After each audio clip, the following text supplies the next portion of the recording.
sea de buen augurio, ¿no? Ya casi, casi al final, qué rápido se va el tiempo, la verdad es que ni siquiera se siente a veces. Semana 16. Buenas tardes, Ángel, buenas tardes, Inocente, Miguel, ¿no? ¿Qué tal? Sí, definitivamente la sensación, ¿no? Sigue siendo un poco templado, yo diría, ¿no? Pero es muy bueno aprovechar este sol para sacar la ropa. Sandra, ¿qué tal? Buenas tardes con todos. Vamos a iniciar con la clase el día de hoy. Nos toca hablar acerca de historia del Perú, un suceso muy importante, ¿no? Muy coyuntural también, porque en este tema que vamos a ver es justamente donde se dio la conmemoración del centenario, ¿no? Hoy día, pues, estamos en el mes del bicentenario y parece que hay muchas diferencias, definitivamente. Bueno, también esta situación de COVID ha hecho que sea diferente, ¿no? Pero vamos a ver que en el centenario, pues, había mucha muchos regalos, ¿no? Propiamente hechos por diversos países, estadios, estatuas, arcos. Y claro, por supuesto, sí, sí, Miguel, estamos hablando de Leguía.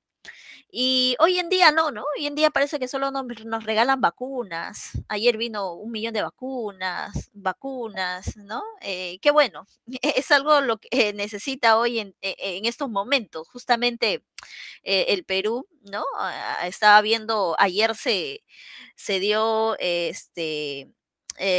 cronograma de la vacunatón, ¿no? La vacunatón que viene este sábado, parece que va a ser muy, muy rápido, pero bueno, a ver qué es lo que pasa más adelante, ¿no? Vacunatón ya para los 46. Y a ver, chicos, ustedes entre 12, 15 y 17 años también van a vacunar, 12 y 17 años, pero con personas con sí, para de 12 a 17 años para personas con comorbilidad, o sea, con enfermedades, ¿no?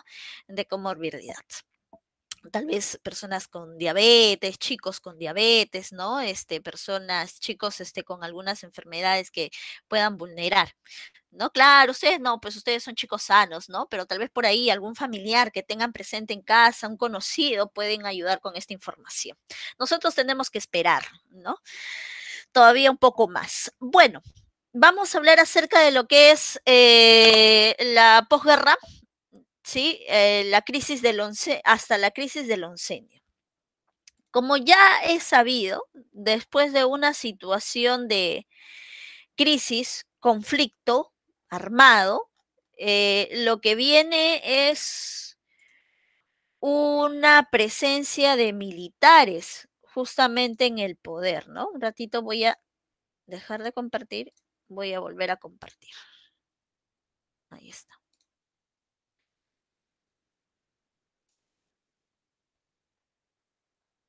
Sí, se aprecia, ¿verdad? No hay ningún problema.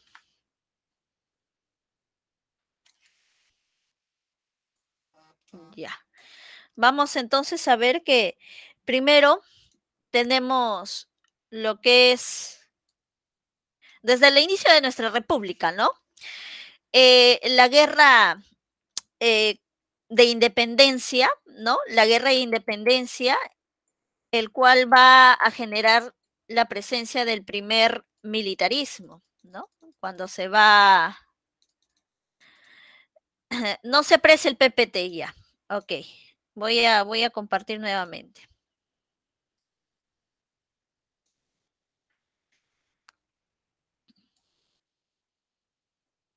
Ahora sí, ¿verdad? Ya, muchas gracias. Entonces, tras un conflicto armado, tenemos la presencia de militares al poder.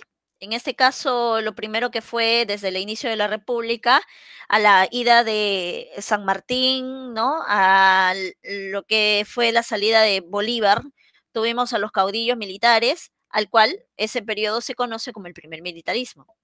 Sin embargo, este primer militarismo acaba con Balta, recuerda, ¿sí? El cual es el presidente que fallece, ¿no? O mejor dicho, lo asesina. lo asesinan, porque se veía un poco débil con la presencia de los consignatarios nacionales que se habían organizado y habían creado el Partido Civil.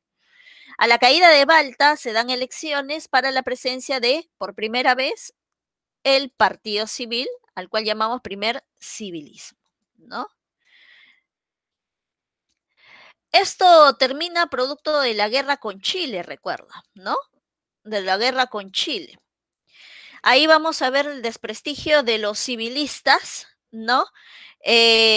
Por ejemplo, claro, en la presencia de Nicolás de Piérola, es un allegado a los civilistas, y pues sabemos, ¿no? Lo que hizo dentro de la guerra con Chile, que no favoreció los intereses nacionales, solamente los intereses de estas personas que se encontraban en la zona norte, principalmente, el cual pues perjudicó a lo que es propiamente el país en la guerra, porque no llevó refuerzos a Bolognesi, y después tenemos a lo que es Miguel Iglesias con lo que era Cáceres, ¿no? Y se empieza el periodo del segundo militarismo, ¿no? Militarismo porque, como habíamos mencionado, un desprestigio de los civilistas por su acción dentro de la guerra con Chile. Este segundo militarismo, perdón, también va a terminar producto de la decadencia de popularidad de Cáceres, el cual va a terminar pues generando una guerra civil donde nuevamente tendremos la presencia de Nicolás de Piérola.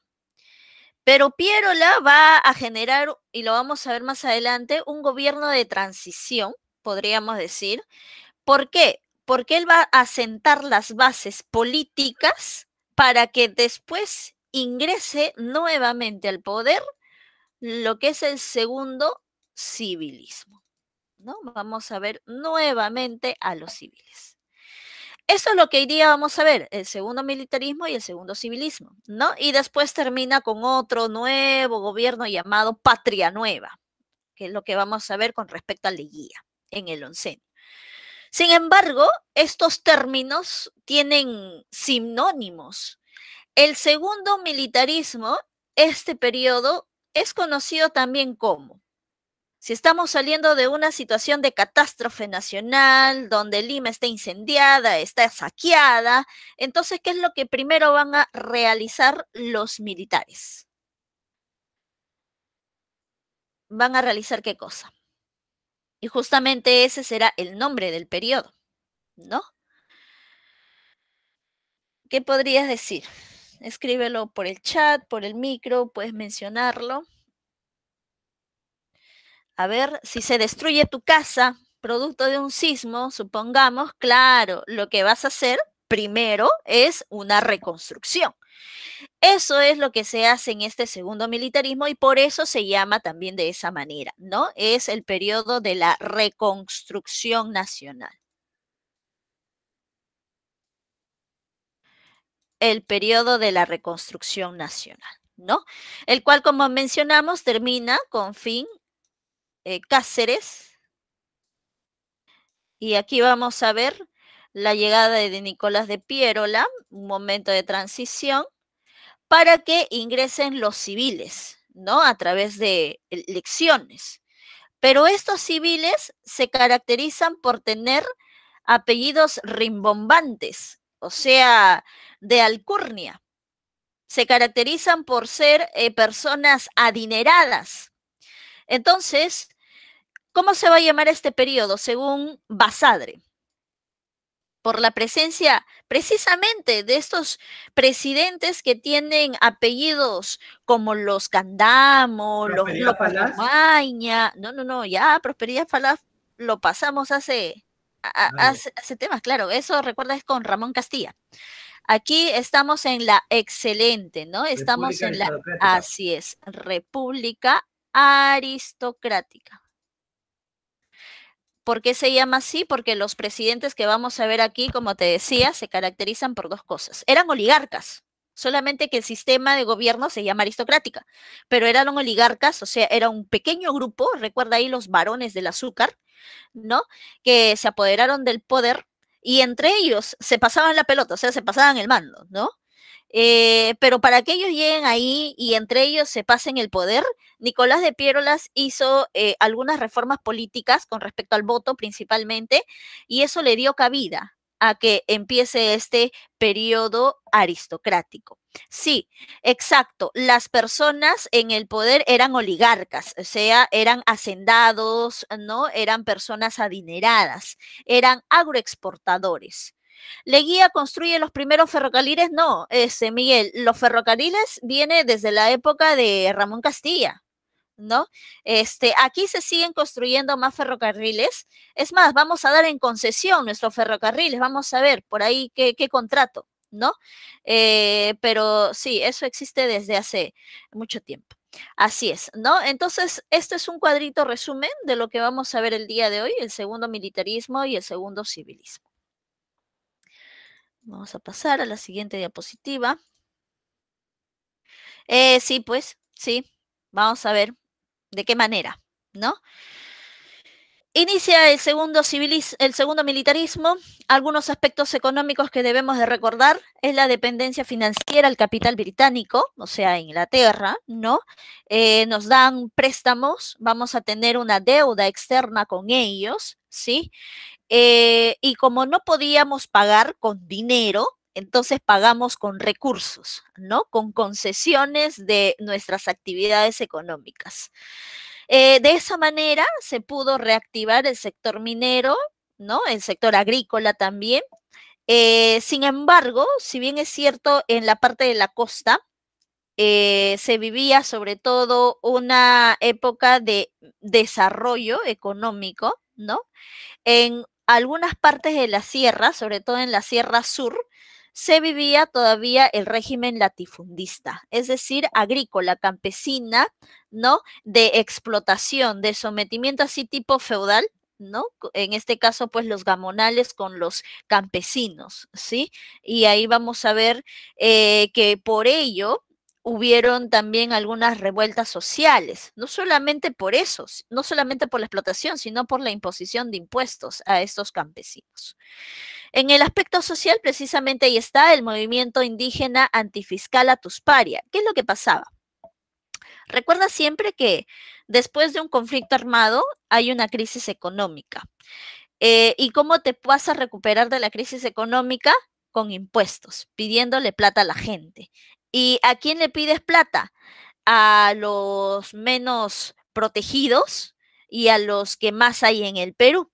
¿Y qué hay más en el Perú? Hay más indígenas. Entonces, a ellos les pones los impuestos. Impuestos que antes ya no existían.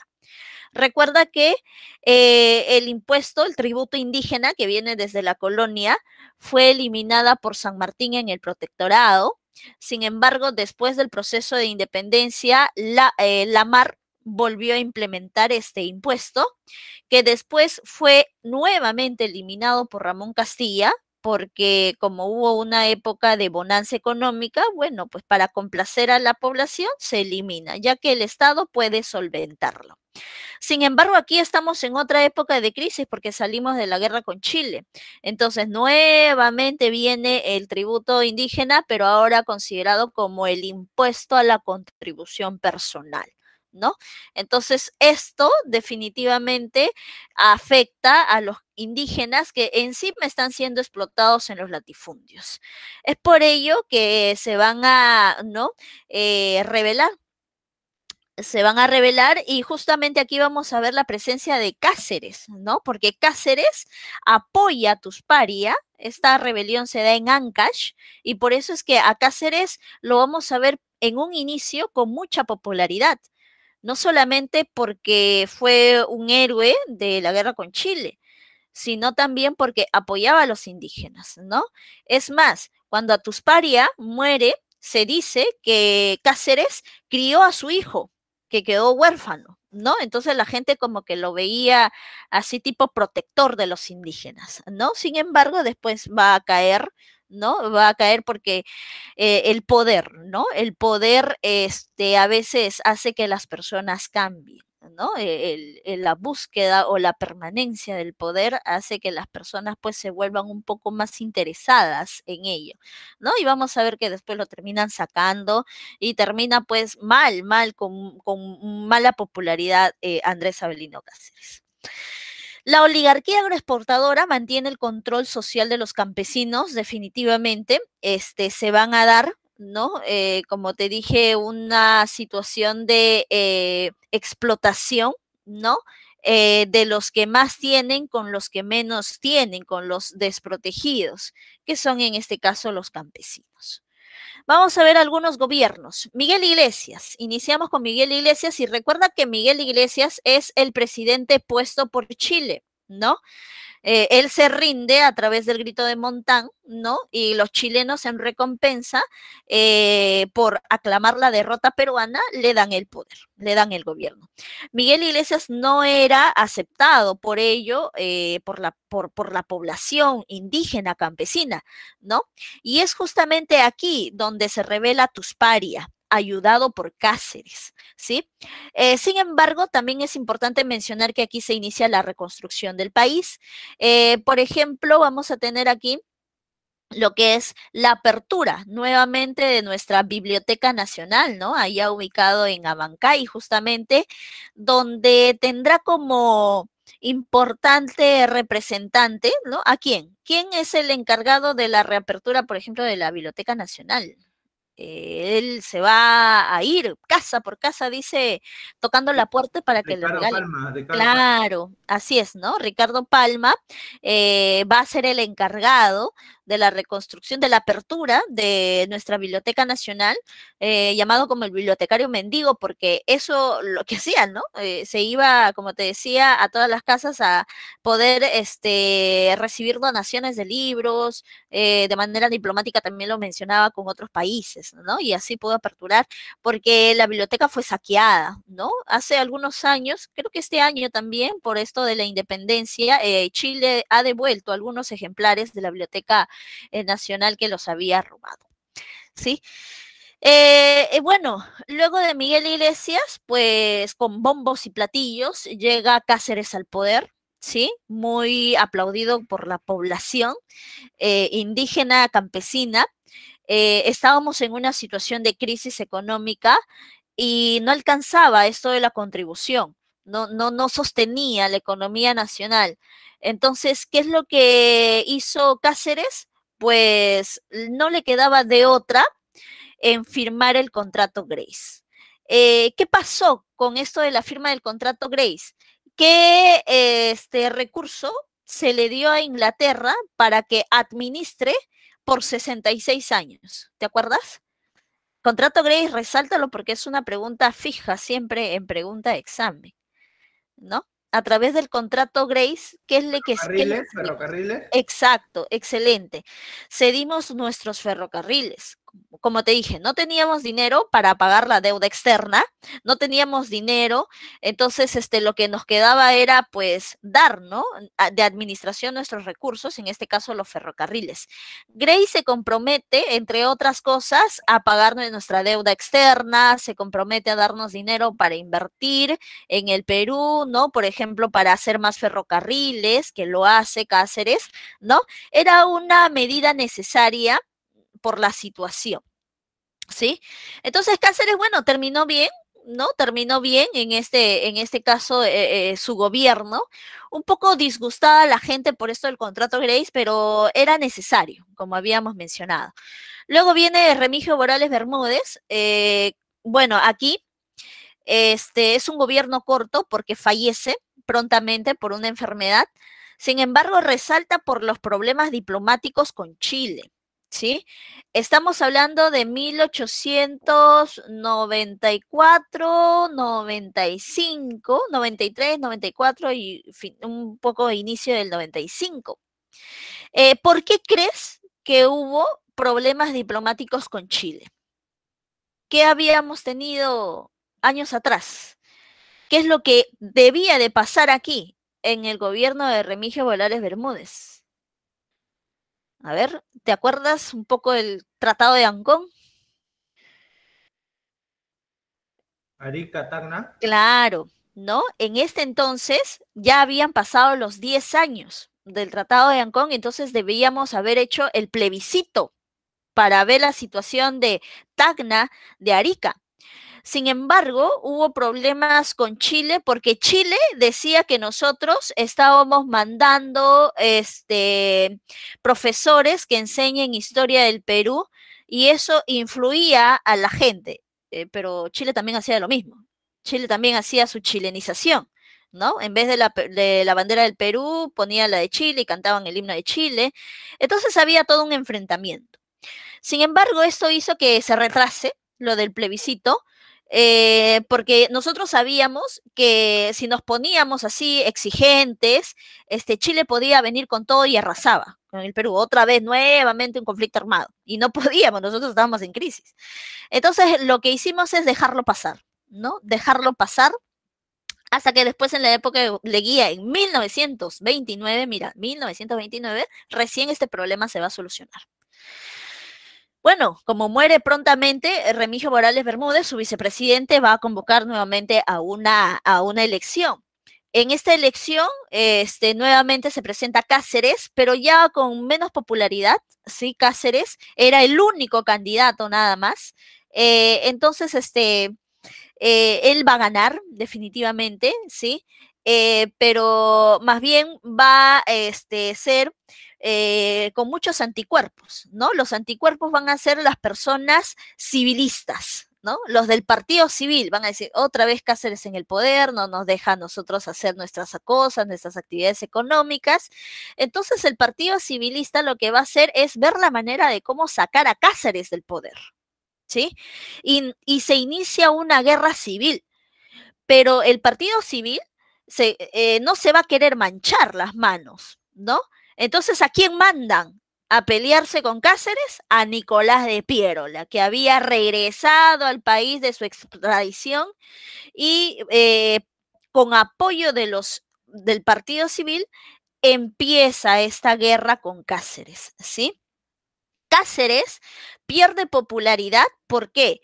Porque manda a los campesinos, a los indígenas, a que peleen por él en Lima. Entonces los campesinos vienen, pelean en Lima y Andrés Avelino Cáceres no está. O sea, los había mandado a que peleen solos sin su líder. Entonces, como que esto disgusta también a los campesinos, a los indígenas, y Nicolás de Piérola saca provecho y llega, ¿no? Llega a derrocar a Cáceres, ¿sí? A través de esta coalición nacional, lo saca del poder y empieza su segundo gobierno, ¿sí?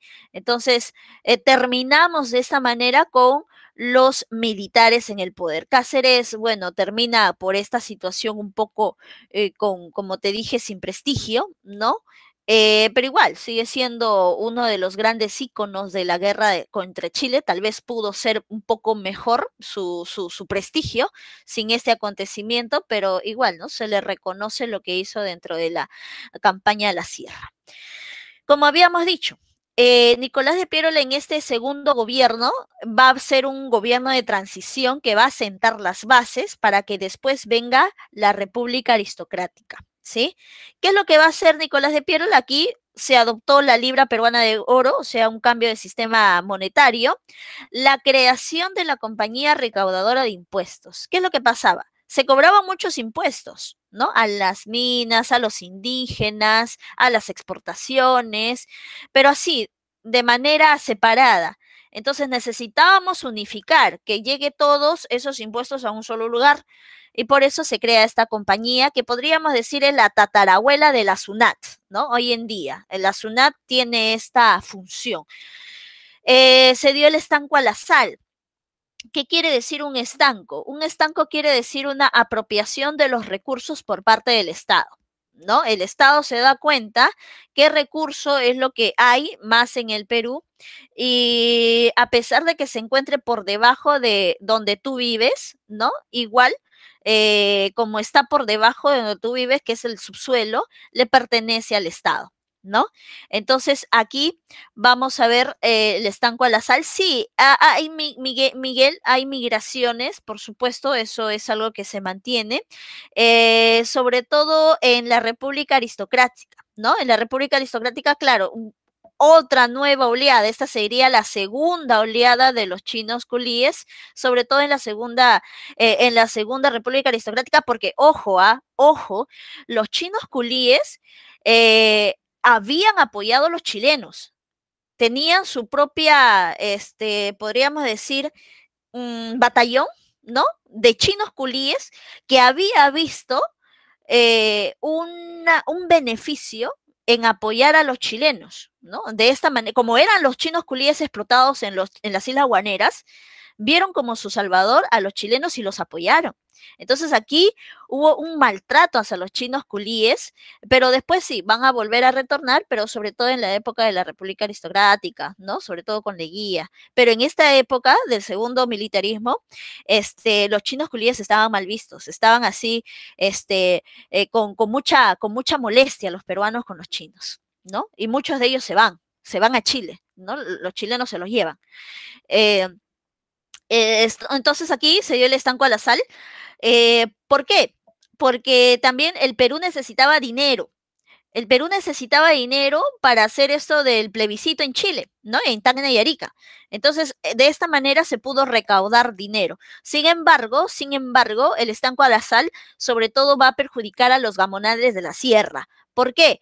Porque Piérola estaba con los hacendados de la costa. Entonces, los hacendados de la costa querían ser más que los de la sierra. Entonces, de esta manera veía cómo los de la sierra, los gamonales, no se iban a seguir enriqueciendo más que ellos. ¿Sí? Aquí está la reforma electoral. Esto es importante. Antes de esto, el voto era indirecto. ¿Sí? El voto era indirecto, o sea, se creaban grupos por los cuales tú votabas, ellos ganaban y ellos elegían al presidente. Ahora el voto va a ser directo, así como es hoy en día, pero solo para alfabetos, nada más. ¿Qué quiere decir? O sea, solo para la gente que puede ir a estudiar, ¿no? ¿Y quiénes eran las personas que sabían leer y estudiar, leer y escribir, perdón? Porque iban a las escuelas, podían educarse. Exacto, leer y escribir. ¿Quiénes? Los hacendados, la gente allegada a ellos. ¿Por qué? Si bien es cierto, la educación ya era gratuita en su nivel en su nivel secundaria, todavía no era algo como que podía la gente realizar, era más bien algo así de lujo, ¿no? Porque la gente del campo se dedicaba a trabajar para comer, no tenía tiempo para ir a las escuelas, no podía, su condición económica no le daba el acceso, a pesar de que esto era gratuito. Entonces aquí los beneficiados era la gente de allegada a los aristócratas. Es por eso que después ellos van a estar en el poder. La reforma militar, ¿no? Era necesario la presencia, ahora sí, de manera especializada del ejército, porque en algún momento podíamos tener otra presencia de guerra, conflicto armado. Entonces se manda una misión, la misión Clemen, que viene aquí al Perú y hace pues la formación del ejército especializado, o sea que ahora para ser oficial, para ser general, vas a tener que primero pasar por estudios, ¿no? Capacitarte, ahí se crea la Escuela Militar de Chorrillos, que hasta ahora existe, ¿no? Y el servicio militar obligatorio a partir de los 21 años, ¿no? La gente estaba en el servicio militar. Aunque esto principalmente en este entonces era para los hombres. Las mujeres todavía no estaban dentro de lo militar, ¿no? Eso recién va a pasar más adelante con los gobiernos de Velasco, ¿no? El boom del caucho también importante porque estamos en la segunda revolución industrial y si bien es cierto, el caucho se extraía de Asia Menor, de la zona de Vietnam, en esa situación estábamos nosotros beneficiados porque Vietnam tenía algunos conflictos. Bien, esto sirve para que después, dentro de las elecciones, los que salgan a liderar el Estado sean los civilistas, ¿no? La república aristocracia entonces va a iniciar. Algunos aspectos, mantenemos la dependencia con el capital británico, La formación de enclaves quiere decir que los hacendados tenían sus territorios, no sé, imagínate, en Piura, de ahí tenían en Lima, tenían en la sierra y así, ¿no? Enclaves, ¿sí? Auge de las haciendas agroexportadoras, se van a ver muy beneficiadas, van a exportar mucho, y también los latifundios, que eran los gamonales, recuerda, hacendados, oligarcas, gamonales, latifundios. Hacendados en la costa, latifundios en la sierra. Pero también habían modalidades de explotación. Aquí, por ejemplo, el enganche. El enganche se daba en las haciendas. Es decir, ¿qué es lo que hacían las haciendas? Les adelantaban su sueldo a las personas y estos se la gastaban rápido. Entonces, como les adelantaban el sueldo y se lo gastaban rápido, la gente quedaba endeudada y se quedaba trabajando sin ya recibir sueldo porque ya lo hizo y ya se lo gastó. El yanaconaje más bien era en los latifundios, era hecha por los gamonales, ¿no? Era como una mita obligatoria, que estaban ahí de manera permanente toda su vida. En cambio, las habilitaciones y las correrías se daban en la sierra. Mira, esa imagen es de la selva, perdón, es de la selva con las etnias amazónicas. Las habilitaciones eran de manera obligatoria y las correrías eran una cacería de brujas, ¿no? O sea, se iban a encontrar a los ashanincas, ¿no? A las etnias amazónicas y así, tipo cadenas, parecían esclavos, no sé, algo infrahumano que se les hacía y se los llevaba ¿a qué? A sacar caucho, ¿no?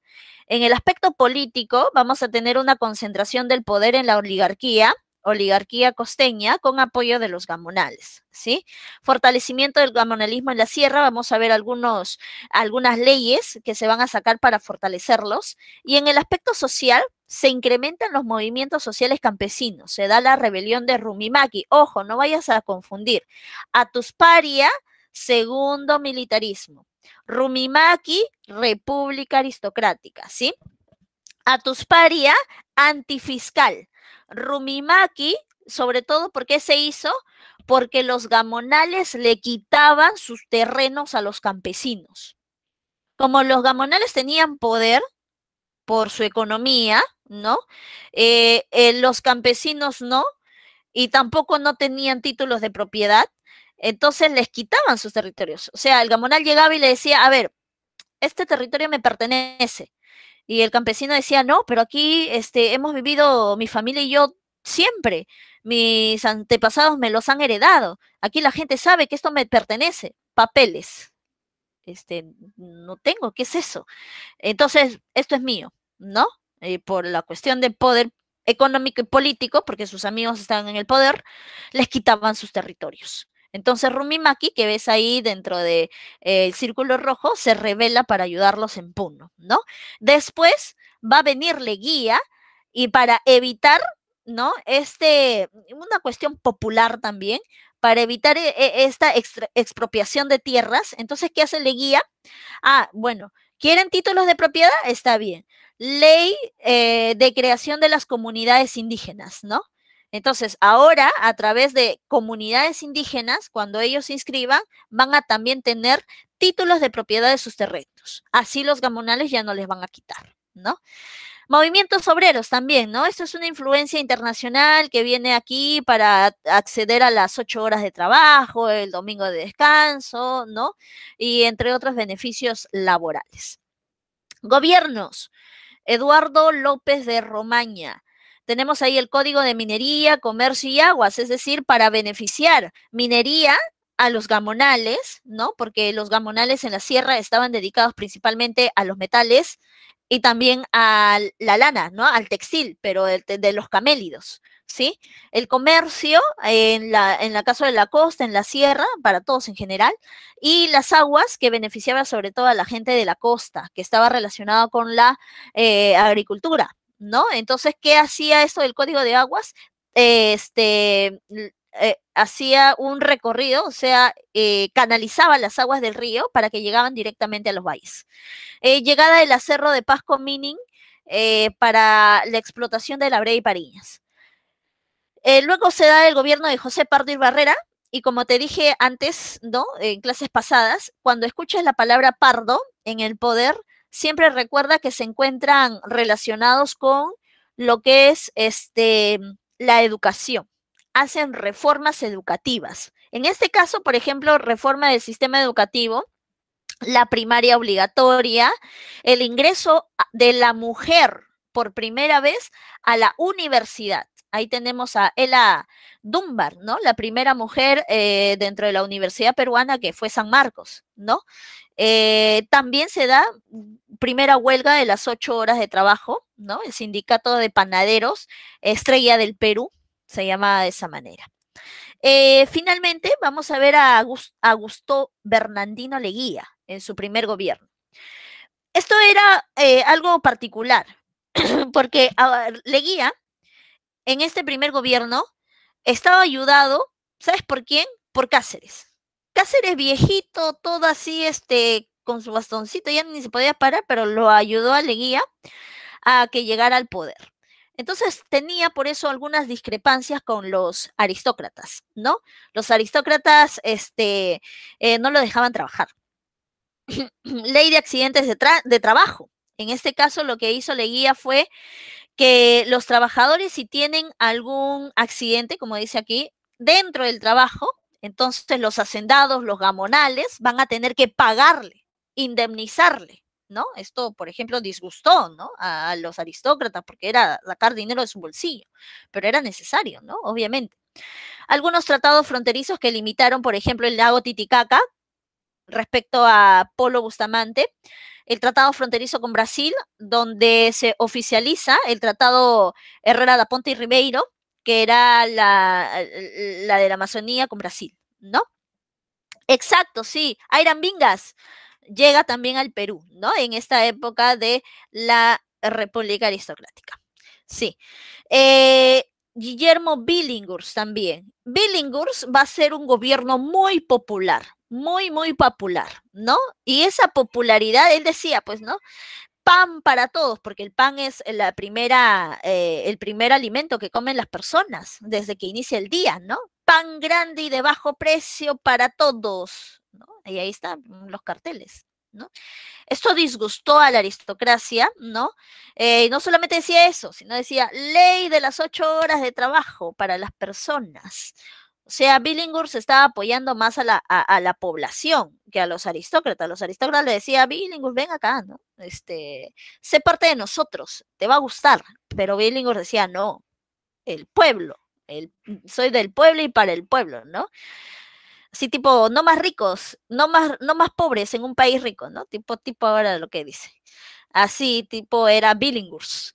Y como la aristocracia no le hacía caso, no lo dejaba trabajar, entonces, ¿qué hizo Billinghurst? Billinghurst disolvió el Congreso. Billinghurst disolvió el Congreso y le dijeron, o sea, nos estás votando. No, sí, porque ustedes no me dejan trabajar, ustedes no quieren que el pueblo sea rico, ¿no? Progrese, no quieren darle pan grande, no quieren darle 8 horas de trabajo. ¿Qué hicieron los civiles? Llamaron a sus amigos militares, ¿no? Porque gracias a Pierola, estos amigos militares, ahora que llegan, son educados bajo una escuela, entonces llamaron a sus amigos militares, llamaron a Oscar Benavides y les dio golpe de Estado. Ah, ya, me cierras el Congreso, nosotros golpe de Estado, ¿no? Porque ellos no se manchan, ¿no? Los civiles no se manchan, sino mandan a llamar a sus amigos de los militares para darles golpe de Estado a quien ose en quitarles el poder. Y eso es lo que hicieron.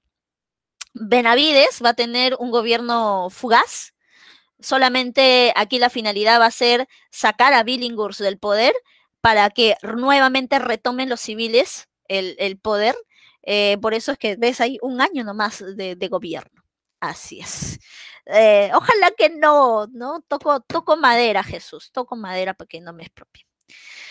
Y si es así, yo quiero mi casa en Miraflores, en San Borja, ahí. Pero Benavides, lo que se caracteriza, mira, Benavides va a llegar por segunda vez al poder más adelante, lo vamos a ver. Y en su primer y segundo gobierno va a ser casualidad, ¿no? Así, bien casualidad, de que con él inicia la Primera y la Segunda Guerra Mundial. ¿no? Aquí se da el estallido de la Primera Guerra Mundial, ¿no? La IPC asumió el control de la Brea y Pariñas también. Vamos a ver luego que se mandan a elecciones y nuevamente un civil al poder, José Pardo y Barreda, ¿sí? José Pardo y Barreda, aquí lo que va a hacer es tener un gobierno próspero. Primero va a tener un gobierno próspero. ¿Por qué? Porque estamos en medio de una guerra mundial. Los países que están ahí en la guerra, como Estados Unidos, Inglaterra, están concentrados en el conflicto, están concentrados en sus armas, en matarse y todo ello, entonces no pueden producir. Como no pueden producir porque están en conflicto, entonces compran recursos a los demás países y de esa manera se beneficia el Perú, ¿no? Pero después va a haber una situación de inestabilidad económica porque cuando termina la guerra, estos países que nos compraban, Inglaterra principalmente, estaba en crisis económica, entonces como que ya no nos compraron, ¿no? Ya no nos compraron porque no podían, no tenían plata. Entonces, eso va a desestabilizar a los civilistas, ¿sí?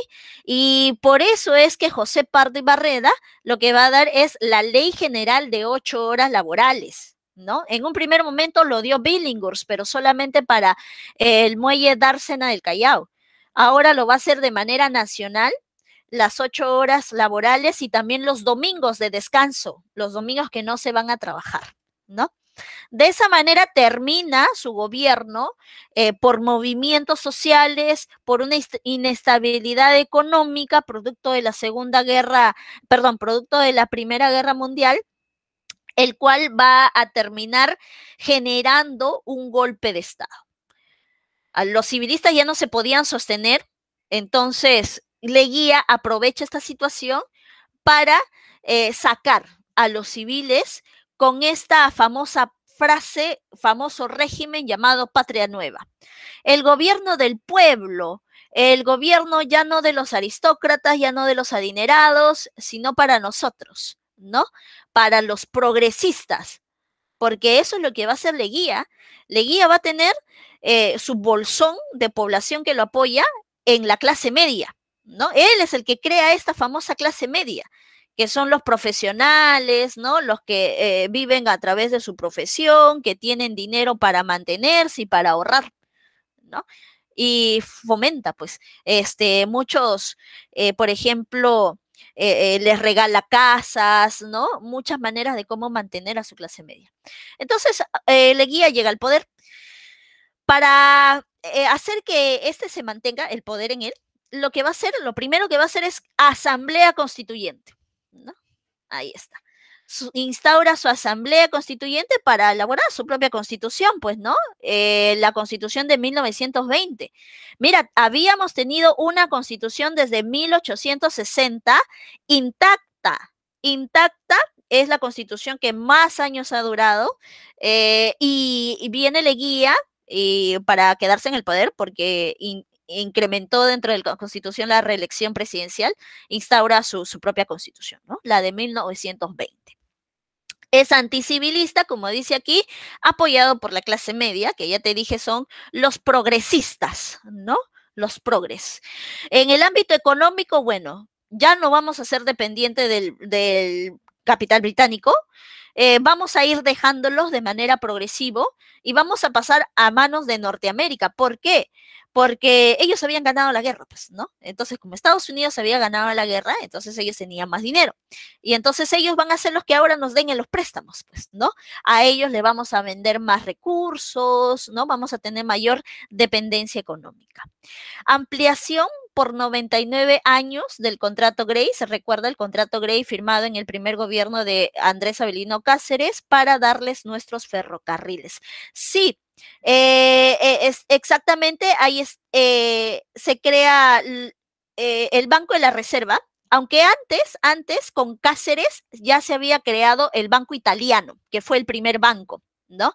El Banco Italiano, que hoy día es el Banco de Crédito del Perú, eso se había dado en el segundo militarismo, con Cáceres. En cambio aquí lo que se crea es el Banco de la Reserva. ¿Por qué? Se crea el Banco de la Reserva como un requisito de Estados Unidos.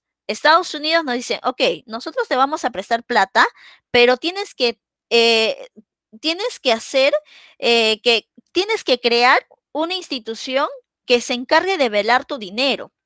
Entonces fue así que se creó el Banco de la Reserva. Pero antes de pasar a eso, el laudo de París.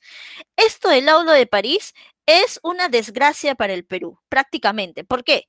Porque a través del laudo de París, Leguía le da a la IPC soberanía. Soberanía en la Brey Pariñas. O sea, IPC podía explotar, extraer, comercializar lo que quisiera, cuanto quisiera, como quisiera, nuestro petróleo en la Brey Pariñas, y al Perú no le daban nada. No le daban nada. Es por eso que después, ¿qué es lo que va a hacer Velasco Alvarado? Lo va a nacionalizar, pues, ¿no? Lo va a nacionalizar, va a haber ahí un conflicto, ¿no? La página 11, que lo vamos a ver más adelante, ¿sí? Como decíamos, entonces se crea el Banco de la Reserva, ¿sí? Es más, los estadounidenses vienen a que se cree justamente el Banco de la Reserva en el Perú. Otras cosas que se dieron aquí, bueno, construcción, muchas obras. Podríamos decir, el gobierno que hizo más construcciones de Lima, ¿no? Por eso es que los aristócratas dicen que nosotros teníamos un alcalde llamado Leguía y no un presidente, porque él hizo mucha modernización en Lima porque quería que Lima, ante los ojos de Estados Unidos, se vea como una ciudad moderna, ¿no? Las estatuas que muchas veces tú ves ahí en la zona de la Avenida Arequipa, en la zona de Paseo Colón, si tú te das cuenta, no tienen ninguna semejanza con nuestros rasgos físicos. Parecen así porque él quería asemejar estos monumentos a los griegos y nosotros no tenemos nada de griegos, ¿no? No sé si te has percatado de esos detalles, ¿sí? Se dieron construcciones también producto de nuestros aniversarios. Sí, sí, Jesús, con los empréstamos, con los préstamos que dio Estados Unidos. Se dio lo que es el centenario de la independencia, muchos regalos. Inglaterra nos regala nuestro Estadio Nacional, ¿no? Japón nos regala esta estatua de Atahualpa, ¿no? Las palmeras de la avenida Arequipa, dadas por Brasil, ¿no? Entre otros, ¿sí? Y también el centenario de la batalla de Ayacucho. Ahí tenemos, por ejemplo, el desfile en el hipódromo de Santa Beatriz, que hoy es el Campo de Marte, ¿no? El Campo de Marte, que antes era un lugar donde corrían los caballitos. En el aspecto social, se dio una ley de conscripción vial. La ley de conscripción vial, llamada también como la mita republicana, ¿no? ¿Por qué? Porque era un trabajo obligatorio que los hombres a partir de los 18 años hasta los 60 debían hacer. ¿Qué hacían? Construían caminos, carreteras, de manera gratuita, ¿no? Por 6 meses se menciona, por 6 semanas tenían que ir a trabajar. Pero para apaciguar esta situación, porque la gente estaba molesta, pues imagínate tú, ¿no? Hacer carreteras sin que te pague. Para compensar esta situación, lo que hace Leguía es la legalización de las comunidades indígenas. A través de esta manera, las comunidades indígenas, o sea, los campesinos y las etnias amazónicas en la selva, van a poder tener sus títulos de propiedad. Modernización urbana, ¿no? Se crean distritos nuevos donde van a estar las personas de la clase media, ¿no? A los profesionales que salen de San Marcos, que salen de la escuela de ingenieros, hoy en día la UNI, les daba su casa, Leguía les regalaba ahí Pueblo Libre, Jesús María, ¿no? Y esa gente, populismo, ¿no? Seguía votando por él. Se crearon avenidas y plazas para conectar Lima con el Callao, ¿no? Por ejemplo, la Avenida Argentina, la Avenida Venezuela, que antes era llamada la Avenida del Progreso. Si tú te das cuenta, en esa zona hay muchas fábricas y es un camino que te lleva de Lima, del centro de Lima, de Plaza 2 de Mayo, por ejemplo, hasta la zona del Callao. Esa era la finalidad de Leguía, ¿no? Con las avenidas, hacer una conexión, porque del Callao salía pues para irse a comercializar al extranjero. Oficina de Asuntos Indígenas, por supuesto. O sea, lo que hacía Leguía es complacer a la clase media costera, también complacer a los campesinos de la sierra, por eso les dio el Día del Indio, ¿no? Iba a la sierra y sus discursos eran en quechua, les creó una bandera, la bandera del Tahuantinsuyo, que hoy en día ves es una creación de Leguía, por ejemplo, para hacer que ellos se identifiquen, ¿no? Y mucho populismo. Sin embargo, también hubieron creaciones de partidos de masa, ¿no? O sea, partidos del pueblo, como la de Víctor Raúl Aya de la Torre, el APRA, y José Carlos Mariátegui, que es el Partido Socialista, ¿no? Ellos fueron votados del país. Leguía los votó porque era oposición. Leguía, como era un dictador, entonces no quería a nadie en contra de él, entonces los hizo salir. Víctor Raúl Aya de la Torre se fue a México, Carlos Mariátegui se fue a Europa, ¿no? Y en México, Víctor crea el APRA. Pero en un inicio, el APRA era totalmente izquierdista. Mira, ahí está el antiimperialismo yanqui, ¿no? Y después se cambió a derecha, pues, ¿no? En cambio, José Carlos Mariátegui murió en su ley, ¿no? Socialista, murió socialista. Recuerda el director de La Mauta, pues, ¿no? Donde justamente transmitía, difundía todo su pensamiento, los 7 ensayos, creó la CGTP, por ejemplo, ¿no?